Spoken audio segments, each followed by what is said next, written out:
Bienvenidos a nuestro inicio de serie Esperanza en tiempos de crisis, ¿verdad? No sé si en las colas usted estaba cuando grabamos, no. Tal vez no, pero seguro que en algún momento le ha tocado esta situación, le ha afectado. Esperanza en tiempos de crisis. Esta es una nueva serie que estamos produciendo nosotros como iglesia y la estamos produciendo para exportarla a otras congregaciones. Y esta producción de Esperanza en tiempos de crisis nace precisamente de esta situación que estamos viviendo nosotros como país, de una inquietud que el Señor ha colocado en nuestros corazones de hacer algo, ¿verdad? Y comenzar, además de orar por nuestro país, poder transmitir esa esperanza que de alguna forma nosotros tenemos como creyentes en Dios, poder transmitirla a las personas que están hoy en día siendo aún más afectadas desde el punto de vista emocional, espiritual, por las cosas que estamos viendo, las cosas que están sucediendo y que al parecer se han ido agudizando. Esperanza en tiempo de crisis comenzó esta idea en el comedor de nuestro hogar. Estamos, y no sé a cuánto les ha pasado, nuestras oraciones al momento de dar gracias por la comida creo que han sido más significativas ahora. Han sido más sentidas en este tiempo. Siempre orábamos y damos gracias por la comida. Algunas personas hasta tienen chistes para orar por la comida y le dicen, no vamos a orar. Y otros dicen, pan del cielo, divino sustento, ¿qué haces para afuera? Vente para adentro, ¿verdad? Y hacen algunas cosas, algunas de esas oraciones. No sé quién tiene otra oración de la comida diferente, pero hay gente que, bueno, con su humor y su gracia característica del venezolano, ¿verdad? Damos este tipo tal vez de oraciones cortas, ¿verdad? Y de juego al momento de la mesa. Pero hoy en día ha cobrado como más significado el sentarnos a la mesa con nuestros hijos, con nuestra familia completa y poder dar gracias a Dios por el alimento que hoy está en nuestro hogar. A algunas personas esta situación les ha afectado en mayores proporciones, a otras en menores proporciones, ¿verdad? Pero a la familia venezolana media y en común, creo que nuestras oraciones para dar gracias por la comida ahora tienen más significado. Más significado porque vemos que es Dios el que está realmente supliendo esa necesidad y que Dios nos bendice y en nuestra mesa siempre hay un plato de comida para compartir con nuestros hijos. No solamente damos gracias por la comida ahora, luego de unos meses para acá, al ver cómo esta situación país se ha agudizado, ver las largas colas frente a los establecimientos, luego las colas desde la madrugada a un establecimiento. Ahora en todos los establecimientos, al parecer, hay colas. No es como antes que de repente la gente se informaba dónde había el producto y todos corríamos hacia un mismo lugar. Ahora en todas partes hay colas impresionantes, cómo se llenan los estacionamientos de estos establecimientos o venta de comida. Ahora se llenan de gente y no de vehículos, ¿cierto? Impresionante cómo ahora la gente estaba desde la noche, ya no solamente la madrugada, sino desde la noche para obtener un lugar, un puesto para comprar luego comida. Y cuando llega a mis oídos algunos testimonios de personas que comentan que han visto cómo personas se ponen a llorar en un establecimiento de la frustración cuando no consiguen un producto. Cuando un padre de familia llega a su casa, se sienta y comienza a llorar y su esposa le pregunta ¿qué te pasa? Y es que el sueldo no les está alcanzando para suplir las necesidades de sus hijos. Cuando hemos visto la violencia en estas colas, yo las he visto, ¿verdad? Lo que ha estado produciendo estos niveles de frustración, violencia entre nosotros mismos por un producto.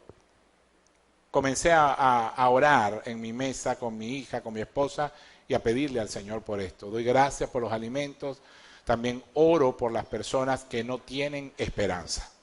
Y al orar por las personas que no tienen esperanza, que no tienen tal vez la esperanza que tú y yo tenemos, que creemos en Dios y estamos afianzados, confiando que Dios, como dice el Salmo 23, es mi pastor y nada me faltará. Es un tiempo en que este versículo bíblico, este verso bíblico del libro de los Salmos cobra tanta vida. El Señor es mi pastor y nada me faltará. Yo no sé cuántos opinan igual que yo ¿O para cuántos ha sido más sentida la oración al dar gracias en su mesa por los alimentos? ¿Puedes levantar tu mano si ha sido así? ¿Verdad que sí? Eso comenzó a salir espontáneamente a raíz de todo esto. Oro por las personas que no tienen esperanza. Siempre la oración era: Señor, gracias por los alimentos. Señor, mira a aquellos que no tienen, provéeles, ¿verdad? Y ahora oro: Señor, mira a los que no tienen esperanza, los que están angustiados y desesperanzados por esta situación país. De allí viene entonces Esperanza en tiempo de crisis.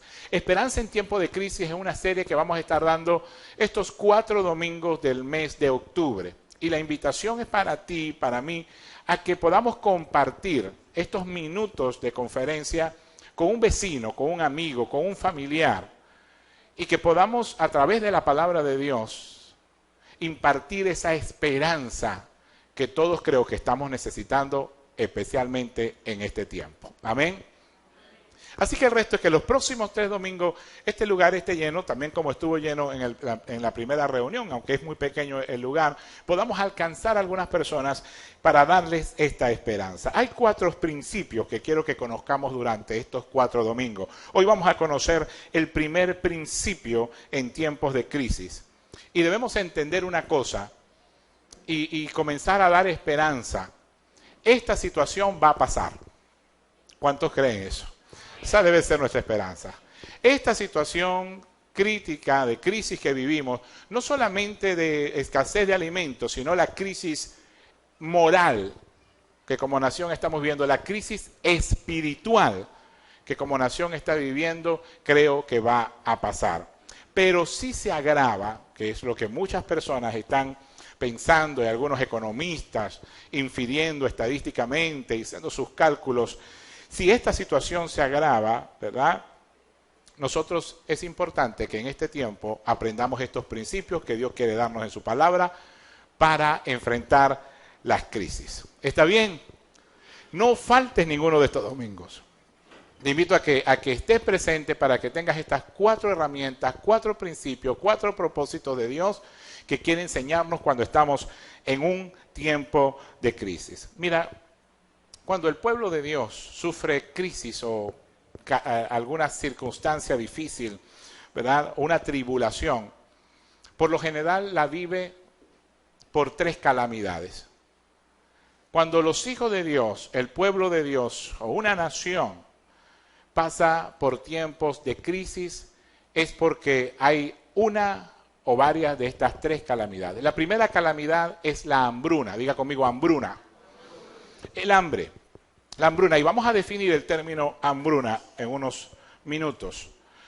La otra forma, otra calamidad que trae un sufrimiento, una tribulación al pueblo de Dios, a sus hijos, a los creyentes, son las guerras. Y la otra son las plagas o las enfermedades como epidemias. Cuando nosotros estamos acá, ¿sí? Nosotros no estamos exentos de lo que pasa en nuestra sociedad. ¿A cuántos cercanamente ha llegado lo que es la inseguridad que estamos viviendo hoy en día? ¿Algunos le han robado? Levante su mano a quienes. Más de la mitad de los que estamos aquí, incluyendo al pastor. ¿Verdad? Que lo han atacado, que lo han robado. ¿Cuántos les ha tocado hacer alguna cola? ¿Verdad? Sí. Una pregunta así un poco más íntima, usted sabe, un poco más de hogar, más de calor, de familia. ¿Cuántos tienen tiempo que no comen caraota? Esa es muy íntima esa. Yo comí esta mañana, ¿sabe? De alguna forma, esta crisis nos ha tocado a todos, en mayor grado, en menor grado, pero todos hemos sido afectados, porque el sol sale para todos. Yo dije esto en el primer servicio y me dijeron, novelero. Ajá, parece que era el título de una novela. ¿Y cómo sabes que La Guaira es lejos? ¿Sí? Entonces, el sol sale para todos. Llueve para todos. El sol sale todas las mañanas para todos. Y estas calamidades afectan a todos por igual, ¿verdad? O sea, afectan de alguna manera a toda la población. Seas creyente o no seas creyente, seas cristiano o seas ateo, gracias a Dios.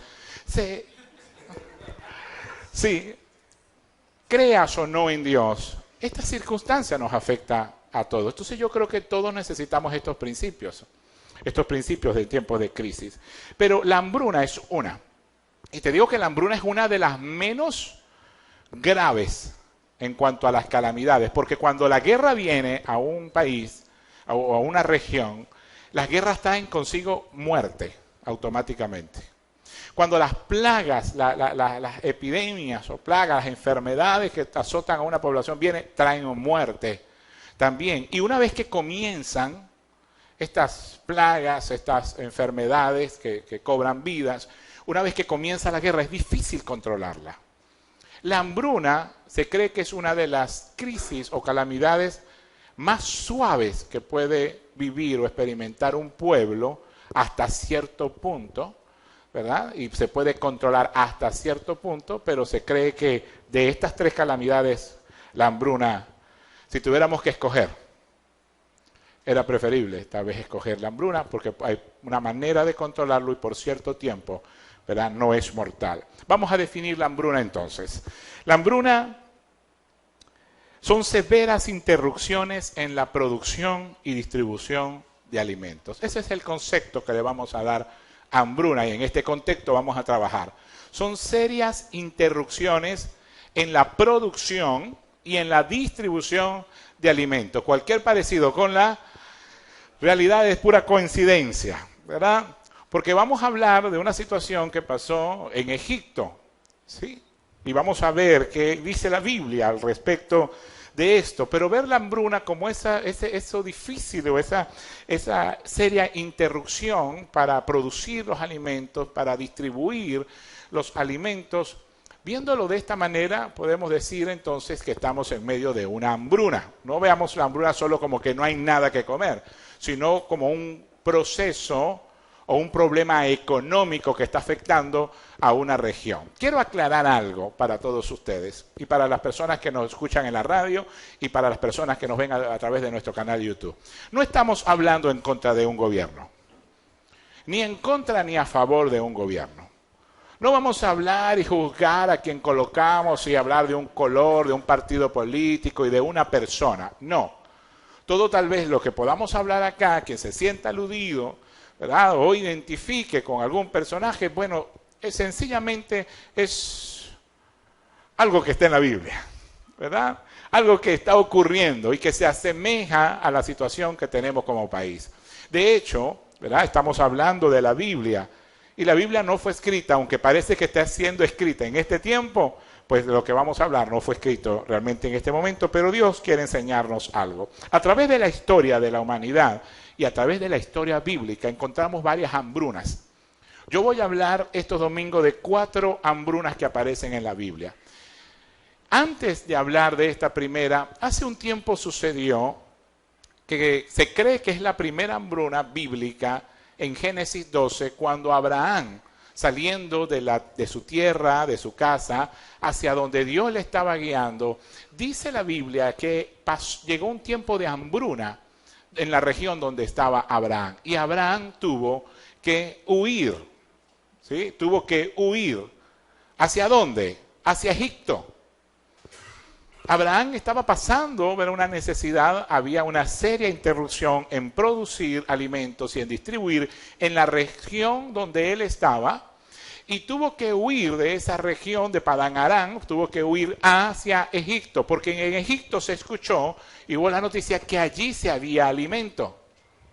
Hoy en día, lamentablemente, lo veo en este momento desde ese punto de vista, tal vez lo veamos como algo positivo luego, muchas personas se han ido del país. Se cree estadísticamente que más de 1 millón de personas se ha ido ya de Venezuela durante esta crisis. Y se cree que el 80% de las personas que se han ido son mano de obra calificada porque son personas que han estudiado, tienen una profesión, tienen algunos posgrados y se han ido del país y se están yendo. Hay realmente un éxodo bastante significativo de venezolanos y venezolanas que están saliendo del país. Esto de alguna manera va a ser una bendición para algunos países. Para nosotros puede ser que un retraso, ¿verdad? En esto, en perder esa mano de obra calificada. Pero en fin, muchos están huyendo. Y quiero utilizar el término bíblico, como Abraham huyó, ¿verdad? Están yéndose porque sienten que ya no pueden vivir aquí. Hay una inseguridad, la escasez y las inseguridades desde el punto de vista legal para sus empresas, para sus negocios. Pero no todos nos podemos ir, ¿cierto? No todos podemos hacer un éxodo y dejar todo lo que Dios nos ha dado aquí. No todos podemos abandonar tal vez nuestras familias o raíces e irnos. Tal vez no todos estamos en la capacidad de hacerlo. Pero Abraham estaba preparado, diga conmigo, preparado, para huir de una hambruna. Y se fue a Egipto. Y cuando hablamos de esto, no me refiero solamente a que hay una situación país y me voy. ¿Sí? Yo creo que toda persona, especialmente todo cristiano, que piensa en irse del país, primero tiene que pedirle a Dios, ¿es tu voluntad que yo me vaya? ¿Es tu voluntad que yo me quede? Quiero ir y salir y siento temor y siento tal vez angustia, pero quiero irme en paz porque tú me estás abriendo una puerta en algún lugar y voy con un propósito a un país. Y qué bueno sería consultarle a Dios eso, ¿verdad? Para que te vaya bien o para que les vaya bien. Él se fue, pero hambruna no significa todos solamente que hay una situación país y tengo la capacidad y tengo la preparación para irme o me prepare para irme. ¿Qué tal si llega una crisis a tu vida en la cual necesitabas una preparación? Que llega una situación difícil a tu vida y tienes que resolver. Yo escribía para ustedes, porque esto Dios lo ha tratado conmigo, hablaba acerca de las crisis, y decía y escribí para ustedes, no pierdas tu crisis, no desperdicies tu crisis. ¿Por qué? ¿Cómo desperdicio yo una crisis? Pues si una crisis no te hace crecer, entonces hemos perdido una gran oportunidad en nuestras vidas. Porque yo creo que las crisis que llegan a nuestra vida, sea matrimonial, porque pasamos por crisis matrimoniales, sea en la relación con nuestros hijos, porque pasamos en una crisis con relación a nuestros hijos o nuestros padres, o sea una crisis económica, o sea una crisis de salud, yo creo que toda crisis debe dejarte un crecimiento. Y creo que para una iglesia y para todo cristiano, una crisis debe dejarme un avivamiento. ¿Qué quiere decir avivamiento? Debe mejorar mi relación con Dios. Debe llevarme a tener otro nivel en mi relación con Dios. Asimismo, debe llevarme mi crisis matrimonial luego a alcanzar un mejor nivel en mi matrimonio. Debe llevarme a alcanzar un mejor nivel en mi relación con mis hijos y con mis padres. Y debe llevarme a alcanzar un mejor nivel en mi economía, en mis finanzas. Además de escribir lo siguiente, no pierdas tu crisis, es una gran oportunidad para crecer. Y yo quiero que ahora veas la crisis como una oportunidad para ti. Y dejes de quejarte y de lamentarte, porque el quejarte y lamentarte no está produciendo nada bueno en ti. Todo lo contrario, la queja, la preocupación está generando en ti un desgaste físico, emocional y espiritual. Y a veces de tanto nos quejamos que ya ni oramos a Dios, ya ni alabamos a Dios. Menos mal que esta mañana lo hemos hecho con toda libertad. Nos hemos quejado tanto que ya no le damos gracias a Dios, sino que nos quejamos, nada, vamos a comer arepa pero sin mantequilla. Y vamos a comer, y eso es lo que vamos a comer. No, vamos a darle gracias a Dios cuando tengamos arepa con mantequilla. Amén. O sin mantequilla también. Y vamos a darle gracias a Dios. La Biblia dice que cuando en lo poco somos fieles, en lo mucho el Señor nos pondrá. Amén. Pero algo que debemos tener presente es que esta situación va a pasar. En algún momento, esto no es eterno. Por ahí decía la sabiduría popular, no hay mal que dure, ni cuerpo que lo resista. No hay mal que dure 100 años, ni cuerpo que lo resista. Esto va a pasar, pero qué triste que esta situación del país pasara y que nosotros sigamos siendo los mismos y no hayamos aprovechado la oportunidad para crecer como familia y como país. Y hayamos perdido la oportunidad de crecer como iglesia. Porque nos quejamos frente a la crisis.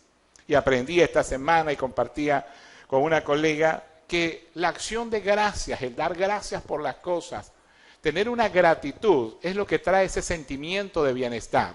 Y tal vez tú sientes que la calidad de tu vida ha desmejorado y tal vez sientes que ya no puedes hacer las cosas que antes hacías y comprar e ir con tu carrito y seleccionar qué marca era la que te gustaba y qué marca no te gustaba. Ahora todas las marcas son buenas. ¿Sí? Y que te gustaba. Entonces, en vez de quejarte por eso, dar gracias a Dios cuando consigues esa provisión, es lo que va a generar en ti, sea mucho, sea poco lo que tengas, va a generar en ti un sentimiento de bienestar. Y ese sentimiento de bienestar es lo que va a traer paz a tu corazón y va a aumentar tu esperanza. Escribía también, meditando, en que somos productivos por obligación y no por formación. Esta frase llegó a mí y la escribo. Somos productivos por obligación y no por formación. ¿Por qué? Porque la cultura no nos ha enseñado a ser productivos. Nosotros somos productivos porque nos toca ser productivos, porque estamos obligados. Una vez que llegamos a una etapa de nuestra vida, resulta que nos casamos, inventamos casarnos, nos casamos. Y bueno, y llegan los muchachos, porque a veces hasta culpamos a otros porque llegan los muchachos, que no te cuidaste, que yo no sé qué, que pin, que pan. Los muchachos llegan. Y todos saben aquí por qué llegan, no lo vamos a explicar, ¿verdad? Todos saben cómo llegan, ¿sí? No es que la cigüeña se equivocó y tiró uno aquí en tu casa, no. Ya ese cuento ya usted no lo convence. Todos saben por qué llegan. Pero entonces, el tener una esposa que te demanda, ¿verdad? Y que te dice, hey, hace falta esto, no hay harina, no hay esto, no hay lo otro, hace falta aquello, yo quiero comprar esto, yo quiero aquello. Te hace moverte y ser productivo y tener hijos demandantes de pañales, de leche, de todas esas cosas, de los útiles escolares que ahora entran en un nivel de estudio y ahora pasaron a la universidad. Entonces te hacen productivo y terminas siendo productivo por, diga conmigo, obligación y no por formación. ¿Por qué no por formación? Ahora yo le voy a pedir, ¿dónde está su hígado? ¿Dónde está su hígado? ¿Sabe dónde está? Si no, agárrese así, protéjase, ¿verdad? Porque, por lo que le voy a decir, somos productivos por obligación, porque no nos han enseñado en casa a ser productivos. Porque llegamos a la edad de 20 años, 22, 24, 25, 30 años y seguimos viviendo con mamá y con papá. Y seguimos viviendo bajo su mismo techo. Y ellos nos siguen manteniendo. Y llegamos a una edad donde ellos, bueno, ok, no, él trabaja, no, él se costea sus estudios, todavía tiene 35 años y se está costeando los estudios. No, él trabaja ya, él se compra su propio desodorante, pero tú le sigues manteniendo en otras áreas. Y tenemos ya una edad en que no somos independientes de nuestros padres, porque nuestros padres no nos formaron para ser independientes. Pero cuando se acaba la fuente de provisión y nuestros padres se mueren o ya nuestros padres no están, a ti te toca ser productivo por obligación, cuando debiste ser productivo por formación. Y nos encontramos entonces en una situación embarazosa tal vez. Y a las madres y los padres que están aquí, protéjase su hígado porque, por lo que voy a decir, porque ahora ese, tu bebé, tu nené, que no era productivo, viene otra mujer a palo a hacerlo productivo. Es una cuaima, pobrecito, mi hijo ahora trabajando de sol a sol. Y cuando llega a visitarte, ay, ¿cómo llega? Con esas caretas ya, ay, mamá, estoy cansado. Ay, venga, mi amor, que le voy a hacer las miguitas de leche aquí para que se las coma. Pura masita sin concha para que pueda usted. ¿Ah? Pura masita sin concha y para que no. Así que usted sabe, para los que están criando, que problemas del lenguaje del habla en los niños pequeños ha sido porque tú no le has dado cosas duras para morder, sino que todo se lo haces papillita, todo, ay, no le gusta la carne, hay que darse la molida es la única que él come porque no le das un bistec que muerda y dale, ¿verdad? Y el músculo sí hay, el músculo de la lengua no se fortalece, entonces ya habla, ¿ah? Entonces llega una esposa con la que se casa dominante, entonces le hace su bistec como una chancleta dura de esas petroleras. Y el esposo no sabe ni siquiera cómo pica eso. Ay, mi amor, mi mamá me la... No, para poder moler, no, comas eso. Vaya a trabajar. Entonces tú ves que esa nuera que Dios te dio, la esposa de tu hijo, porque él tuvo que casarse en algún momento, no lo trata como tú, y él tiene que ser productivo por obligación. ¿Verdad? Protéjase el hígado otra vez, que le voy a decir otra cosita. Entonces ese hombre que llegó hasta cierta edad y no sabía hacer nada, no salía a trabajar, no era productivo realmente, no se queda allí solamente, sino que la mujer también, y en este caso, mire, pobrecitas, en este caso aprenden por obligación, porque ahora se casan, se enamoran, empiezan a tener muchachos, y ahora sí tienes que lavar por obligación, planchar por obligación, limpiar por obligación. Tienes que aprender a hacer comida por obligación. Y eso que no te enseñó tu mamá y tu papá, ahora te lo obliga a ser tu esposo. Esto ha repercutido en nuestra productividad como nación, porque tenemos un matriarcado sobreprotector y de alguna manera paternalista, nuestros padres en cubrirnos, en protegernos, y por qué no decirlo desde un punto de vista gubernamental, tenemos un gobierno paternalista y sobreprotector, y no este gobierno, todos los gobiernos, ¿verdad? Especialmente en Latinoamérica, ¿verdad? Que mantienen al pobre siendo pobre, pero dependiente de ellos en las regalías que le dan.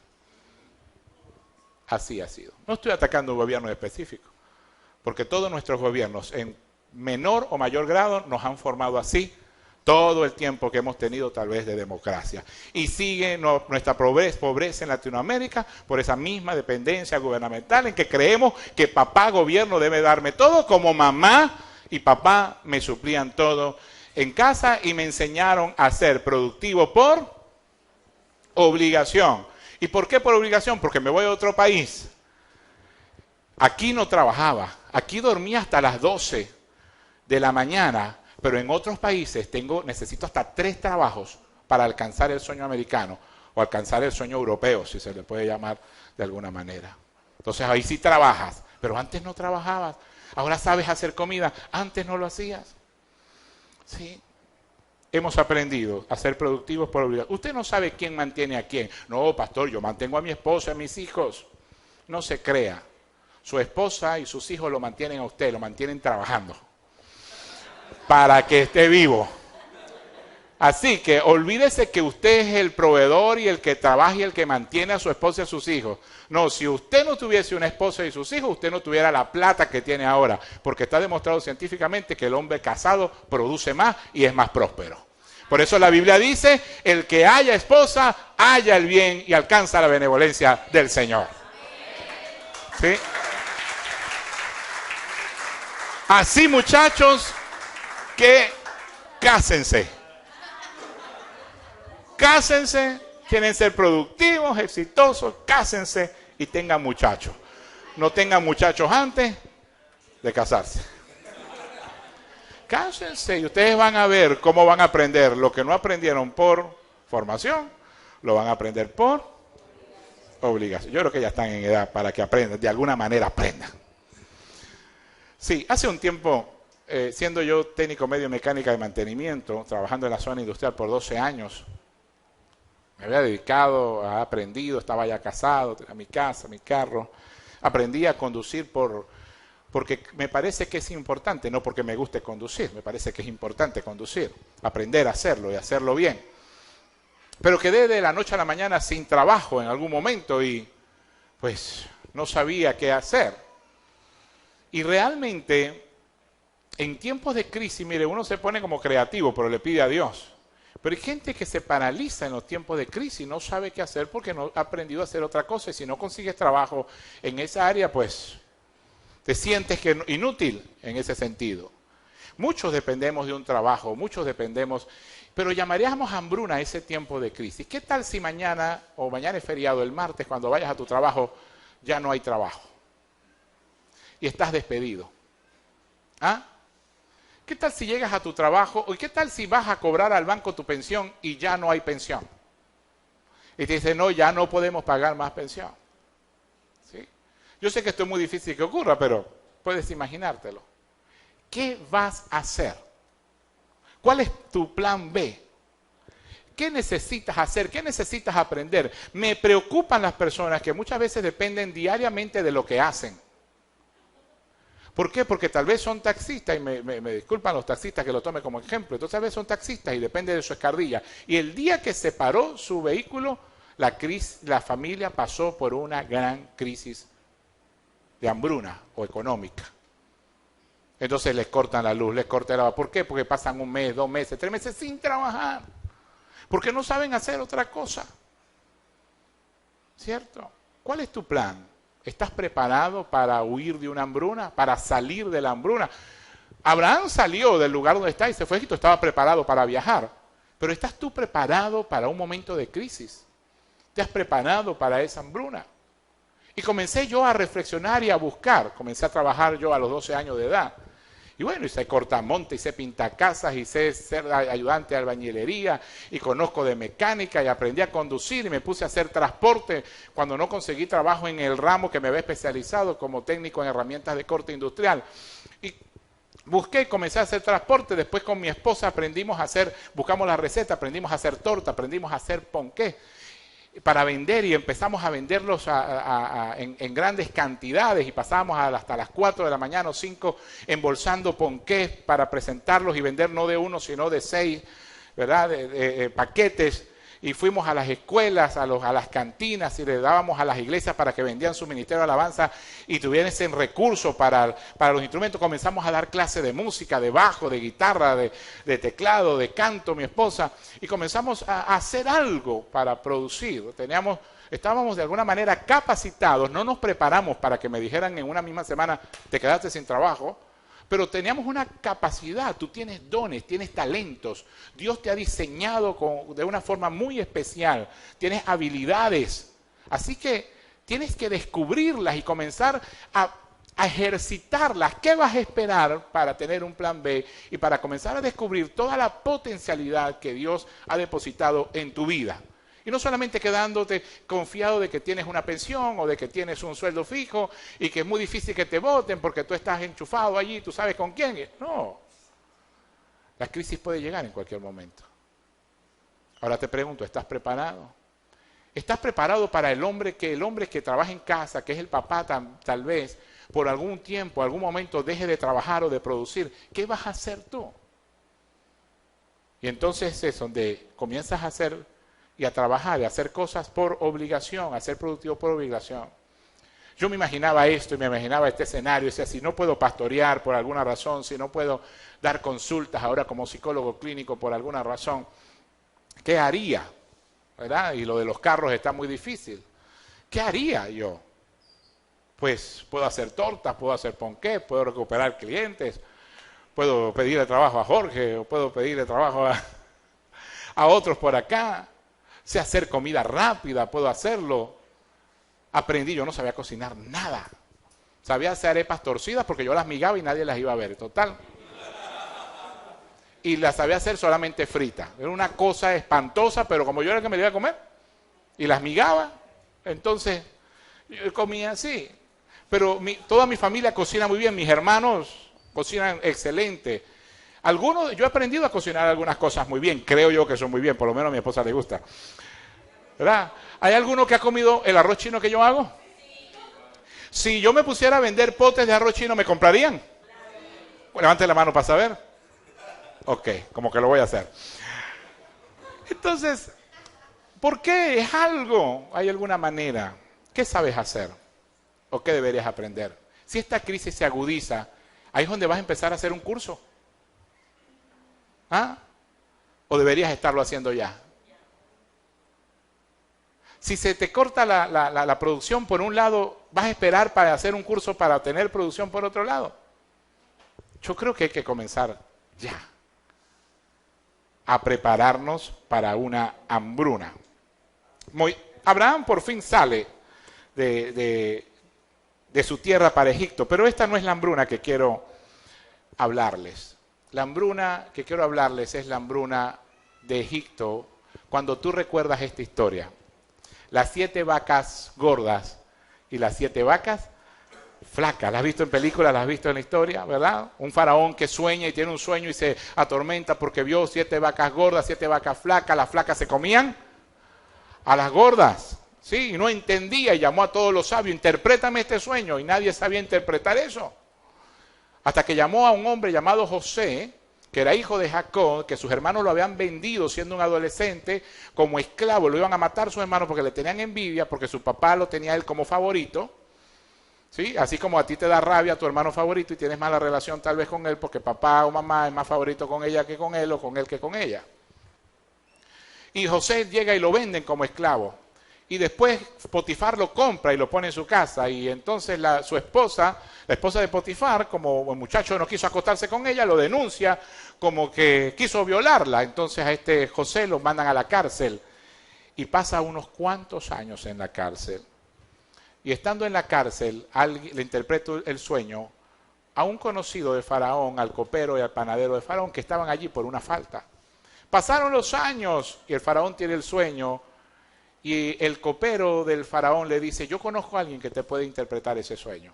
Es un hombre que está en la cárcel, lo mandan a buscar. José sale de la cárcel en un día, interpreta el sueño de Faraón. Y no solamente interpreta el sueño, no solamente le dice, mira, las 7 vacas y las 7 espigas robustas son 7 años de abundancia. La tierra va a producir en cantidad. Pero las 7 vacas flacas y las espigas son 7 años de hambre, de hambruna. Y esas se van a comer todo lo que ustedes tenían en prosperidad. ¿Qué hago? Dice Faraón. ¿Qué debes hacer? Ponga un hombre sabio que tome la quinta parte de lo que produce la tierra, haga graneros y lo almacenen para que cuando venga el tiempo de crisis tengan provisión. ¿Dónde vamos a encontrar ese hombre más sabio que tú? Le dice Faraón. Y ese hombre, de ser un esclavo en la cárcel, ese día pasa a ser el gobernador de todo Egipto, porque el faraón así lo decretó. Y le dijo, solamente yo, dice Faraón, voy a hacer más que tú, pero después de mí eres tú sobre todo Egipto. Imagínense el poder que le dieron a este hombre. Impresionante. El ministro de Finanzas. ¿Podemos mencionarlo así? ¿Ah?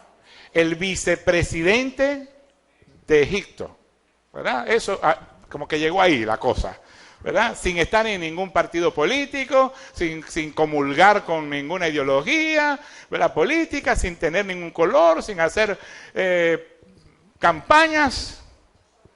Yo te digo una cosa, Dios hace como Él quiere y tiene el poder para hacer como Él quiere. La Biblia dice que el engrandecerte viene de parte de Dios. Amén. No tienes que comprometer tus valores, porque hoy en día estamos comprometiendo nuestros valores y nuestros principios. Viene la hambruna. El hombre se organiza, hace graneros, 7 años de abundancia. ¿Y tú sabes qué hace la gente en abundancia? ¿Qué haces tú cuando tienes plata? Pastor, Amundo, ojalá tuviera. No. Vamos a un ejemplo chiquitico que viene ahorita en diciembre. ¿Qué haces cuando en diciembre hay extras? Porque en diciembre hay mucho dinero en la calle. Y siempre tenemos algo de más. Bueno, todo el año, ¿verdad? Medido, pero en diciembre siempre o nos dan algo, o nos regalan, o hay más comida, o siempre hay algo. ¿Y qué hacemos con todo eso? Nos los comemos como locos. ¿Y en enero qué pasa? Enero el colesterol alto, la tensión alta, estás en el cardiólogo, estás comprando pastillas, así es lo que pasa. Entonces, ¿qué ocurre? Cuando tenemos abundancia, preste muy bien atención acá, cuando tenemos abundancia creamos malos hábitos, porque comemos, gastamos, consumimos. ¿Qué cree usted que pasó con Egipto? La población de Egipto tuvo 7 años de abundancia, y en esos 7 años de abundancia ensancharon su estómago. ¿Qué pasó cuando comenzó la escasez? Igual comían. Y por obligación, tuvieron que aprender a ser disciplinados. Ahorita cuidas todo. Ahorita usted invita a alguien y no pone el pote de mantequilla en la mesa. No, usted le rellena la arepa por allá y usted mismo le echa el queso. Prende el ventilador, echa el queso y abre todas las arepas. Después cierra y sirve y sale arepas flaquitas. ¿Cierto? La mayonesa, ¿la pone ahí otra? No, no la pone. Te sirve la pasta y todo. ¿Quiere mayonesa? Sí, agarra la cucharita chiquita. Y le pone la de revolver el azúcar, esa es la que le echa allí. ¿Por qué? Estamos aprendiendo. Estamos cambiando hábitos. ¿Qué hacíamos? Cocinábamos y el resto lo botábamos. ¿Qué hacíamos con el niño que comía? ¿Verdad? No quiero más, no quiero, déjelo ahí, déjelo ahí. Y eso lo botábamos. Hoy en día, se lo come todo. Hay muchos niños con necesidad. Cómase todas esas cosas. O usted le sirve menos porque sabe que va a botarlo. ¿Cuántos han aprendido a comer recalentaditos? Ay, antes no comía recalentadito. Antes hacía las caraotas y las quedaban, no, ya eso da gases. No, ya eso no se puede comer, eso da acidez. Acidez, ¿cómo ahorita no da acidez? Una caraota de 4 días, si la logras conseguir. Mire, hemos estado cambiando hábitos. ¿Por qué? Porque esta situación de alguna manera nos está afectando y nos está enseñando a que en un tiempo de abundancia fuimos consumistas o consumimos de manera exagerada y ahora. Y eso fue lo que pasó con Faraón. Para hacerte el cuento largo corto, llegó la hambruna. La gente tenía dinero, pero el único que tenía alimentos y grano era Faraón. Y la gente tranquila, bueno, comenzó a ir allá. ¿Cómo está un kilo de harina? Bueno, un kilo de harina, ¿verdad? Y comprabas y dinero. Y José vendiéndole y ellos comprando, perfecto. Pero llegó un momento que se les acabó el dinero. Y después de un año se les acaba el dinero y llegan donde José, José, danos pan, nos vas a ver morir. ¿Sabes? Como manipulando la cosa. ¿Nos vas a ver morir? ¿Qué le dijo José? ¿Y qué tienen por ahí guardado? Oh, lo único que nos quedan son los caballos, las vacas, el ganado. Tráiganmelo, todo lo que tengan, y yo les voy a dar un año de pan. José recogió los caballos y ganado de la gente, las guardó para el faraón y las alimentaba a ellos, porque ellos sí tenían cómo alimentar a los animales, y les dio un año de pan al pueblo. Así que, pero no es que toma todo esto para este año, es que comenzó a darle la cantidad necesaria para mantenerse ellos y sus familias. Y allí comenzó la disciplina. Ya no comía hasta que estaba, usted sabe, y malgastaba y botaba. José comenzó a racionar la porción que ellos debían comer. ¿Por qué? ¿Porque era un mal gobierno? ¿Por qué era malo José? ¿Por qué? Porque todavía faltaban años de hambruna. ¿Ok? ¿Qué ocurrió después de un año? Volvió a llegar la gente. José, ¿qué pasó? Mira, ya terminó el año y no tenemos. ¿Nos vas a ver morir aquí? ¿Qué más tienen?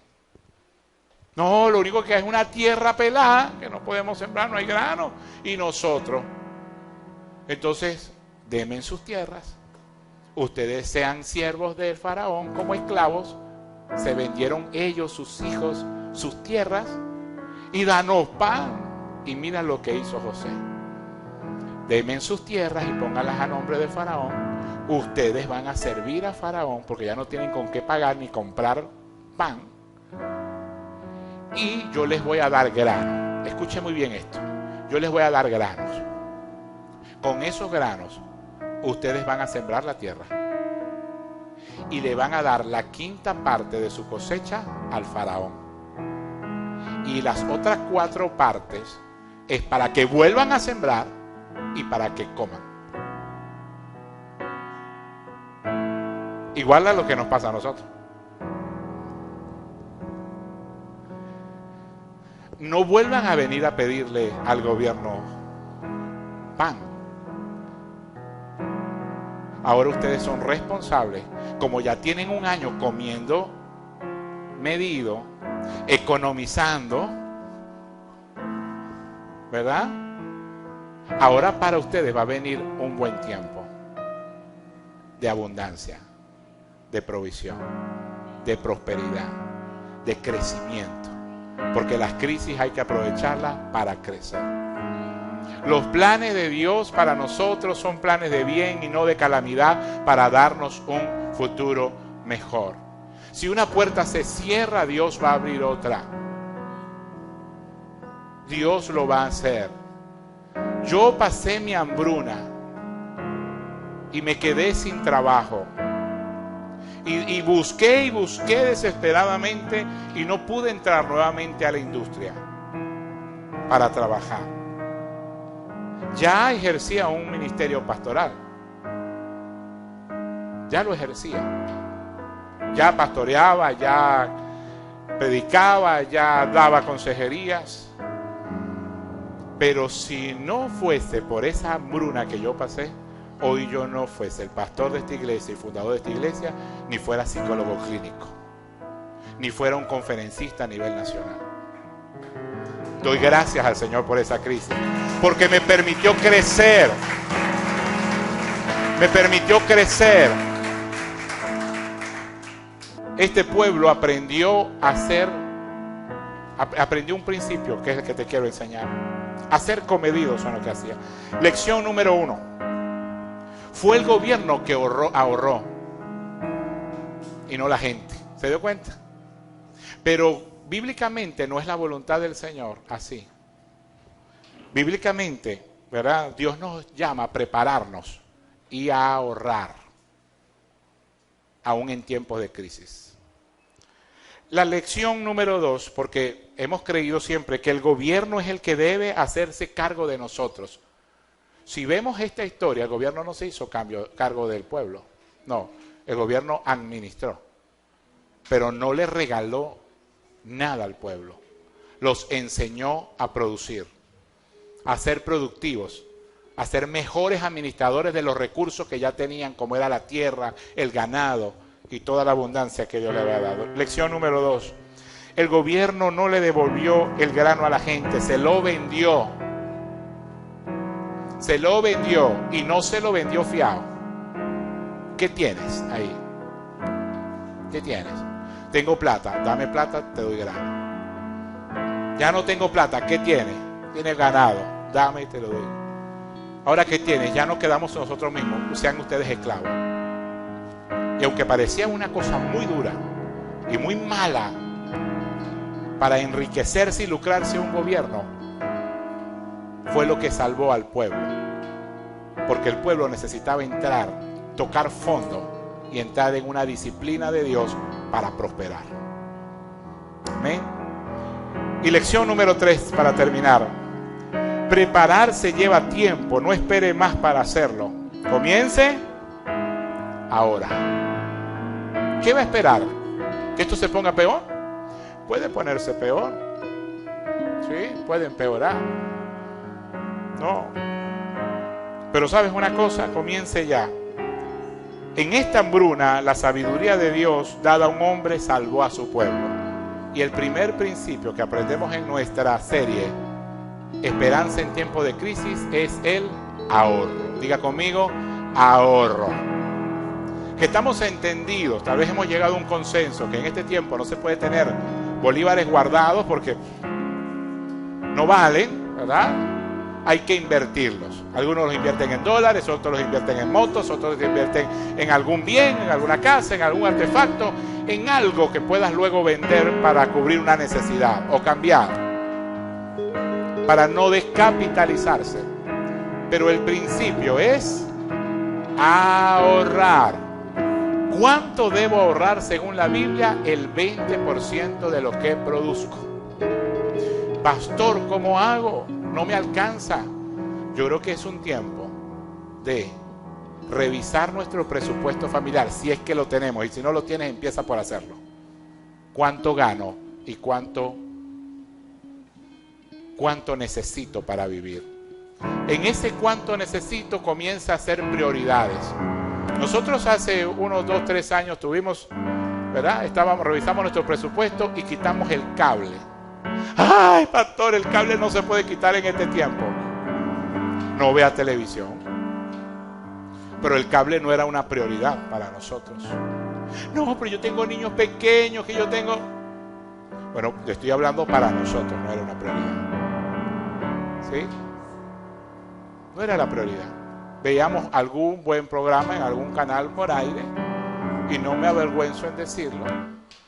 Fue un tiempo en que redujimos algunos gastos con un propósito de invertir en otra área de nuestra familia.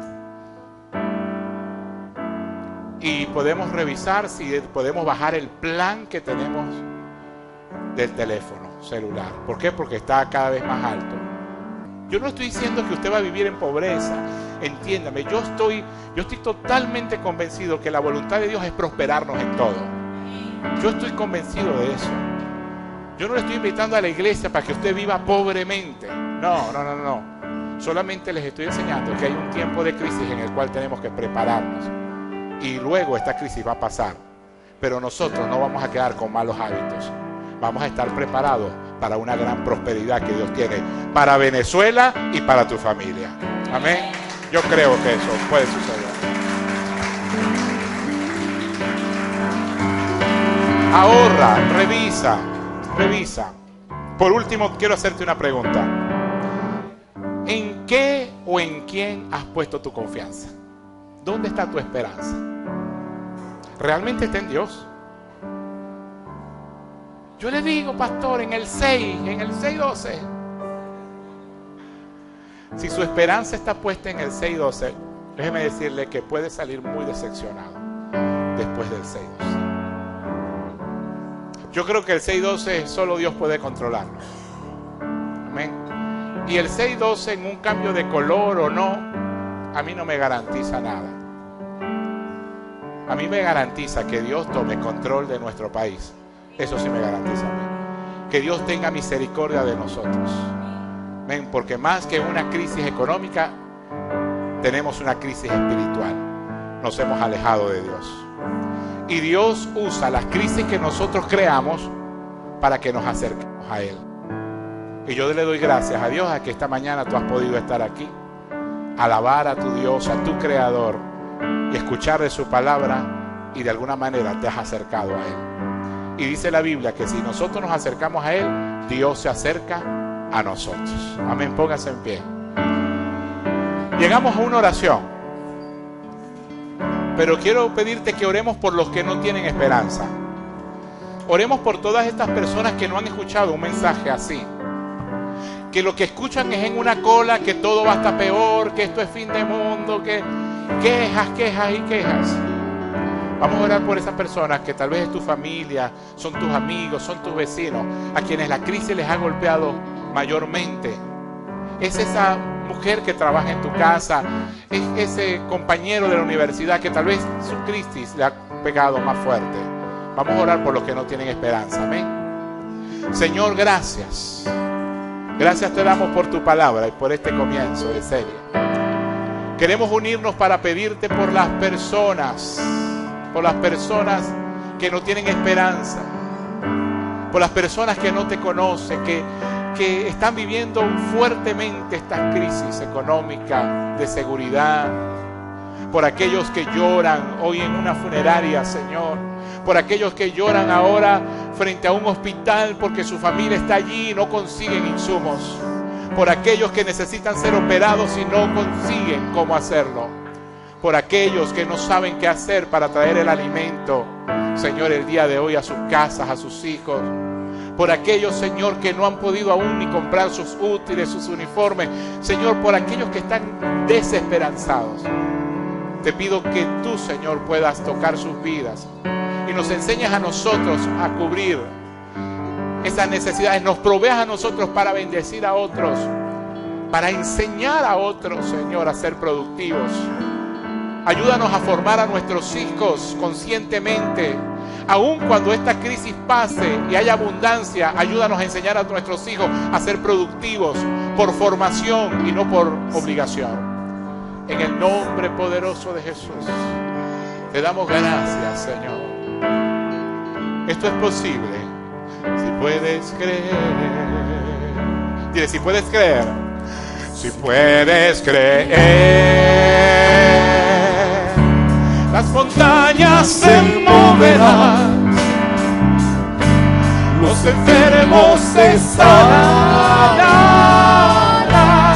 tu vida Dios cambiará. Si tienes fe, si puedes creer, si puedes creer, los cielos se abrirán, su gloria descenderá, su gloria descenderá, su fuego te abrazará. Si puedes creer,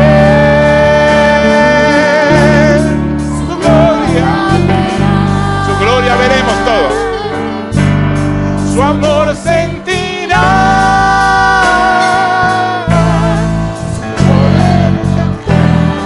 Solo si puedes creer, si puedes creer, oh Dios, se oirá ese amor, cadenas caerán, amén. Si puedes creer, si puedes creer, amén. Gracias, Señor. Gracias, Dios. En el nombre de Jesús. Solo Dios puede hacerlo. Amén. Vamos a creer en su palabra y en los principios que Dios quiere enseñarnos.